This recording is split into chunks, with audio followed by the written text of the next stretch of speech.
Assalamualaikum warahmatullahi wabarakatuh. Saya Dea Permata dari kelas 12 IPA 2 SMA Negeri 1 Koba. Di sini saya akan menyimpulkan video tentang gas mulia.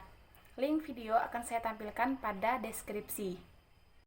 Baiklah, yang pertama saya akan menyimpulkan tentang grafik sifat kimia unsur gas mulia.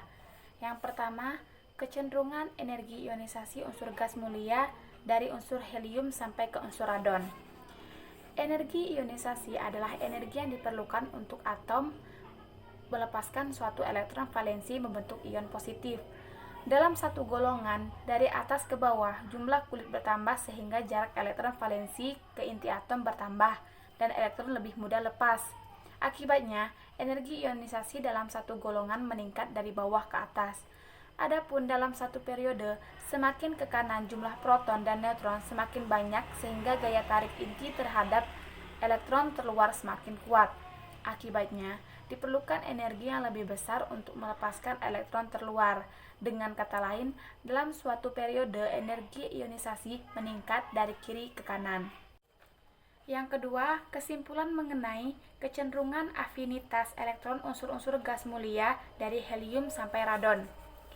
Afinitas elektron adalah energi yang dibebaskan suatu atom dalam wujud gas untuk membentuk ion negatif. Dalam satu golongan, afinitas elektron meningkat dari bawah ke atas. Adapun dalam satu periode, afinitas elektron meningkat dari kiri ke kanan atau dari helium ke radon. Yang ketiga, kesimpulan mengenai kecenderungan jari-jari kovalen unsur-unsur dari gas mulia dari helium sampai radon.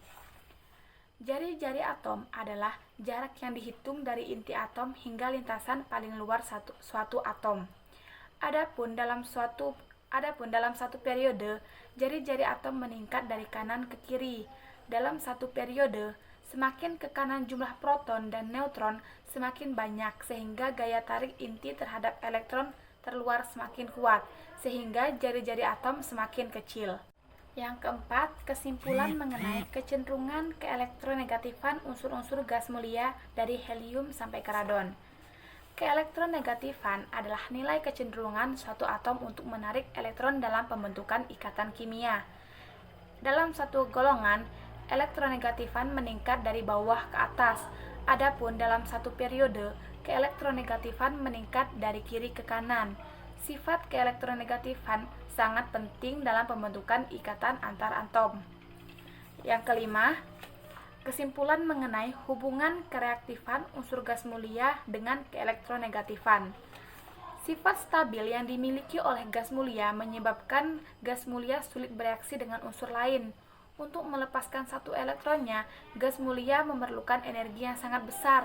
Gas mulia akan selalu mempertahankan kestabilannya sehingga tidak akan menangkap elektron lagi, sehingga keelektronegatifannya nol.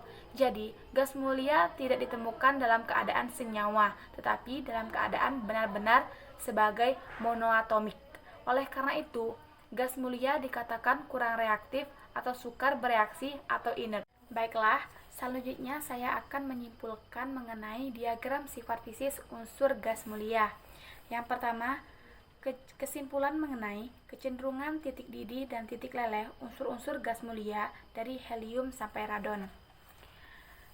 Titik didih dan titik leleh mempunyai unsur-unsur gas mulia yang sama dan massa atom relatif juga sama, yaitu titik didih dan titik leleh unsur-unsur gas mulia lebih kecil dari suhu kamar, sehingga seluruh unsur gas mulia berwujud gas. Titik leleh dan titik didih unsur-unsur gas mulia dari atas ke bawah atau dari helium ke radon akan semakin bertambah seiring dengan bertambahnya massa atom dan jari-jari atom. Baiklah, yang kedua, kesimpulan mengenai kecenderungan kerapatan unsur-unsur gas mulia dari helium ke radon. Kerapatan atau densitas unsur-unsur gas mulia juga akan semakin bertambah dari atas ke bawah. Yang keempat, faktor yang mempengaruhi tinggi rendahnya titik didih dan titik leleh unsur gas mulia. Pada titik leleh, faktor-faktor yang mempengaruhi yang pertama ukuran kristal, yang kedua banyak sampel, yang ketiga pengemasan dalam kapiler, yang keempat pemanasan dilakukan menggunakan bara api. Sedangkan pada titik didih, Faktor yang mempengaruhi yaitu yang pertama, pemanasan harus bertahap, yang kedua, tekanan udara, dan yang ketiga, zat yang digunakan. Baiklah, yang terakhir saya akan menyimpulkan mengenai tabel kelimpahan unsur gas mulia di atmosfer. Semua nama unsur gas mulia berasal dari bahasa Yunani dengan asal nama. Yang pertama, helium atau helios berarti matahari, argon atau argos berarti malas, neon atau neos berarti baru, kripton atau kriptos berarti tersembunyi, xenon atau xenos berarti asing. Dari tabel di atas dapat disimpulkan bahwa unsur gas mulia paling banyak atau melimpah di atmosfer adalah argon, yaitu 0,934%. Dan unsur gas mulia yang paling sedikit adalah xenon, yaitu 0,00008%. Baiklah, itulah kesimpulan mengenai video tentang gas mulia. Hanya itu yang dapat saya sampaikan. Saya akhiri. Wassalamualaikum warahmatullahi wabarakatuh.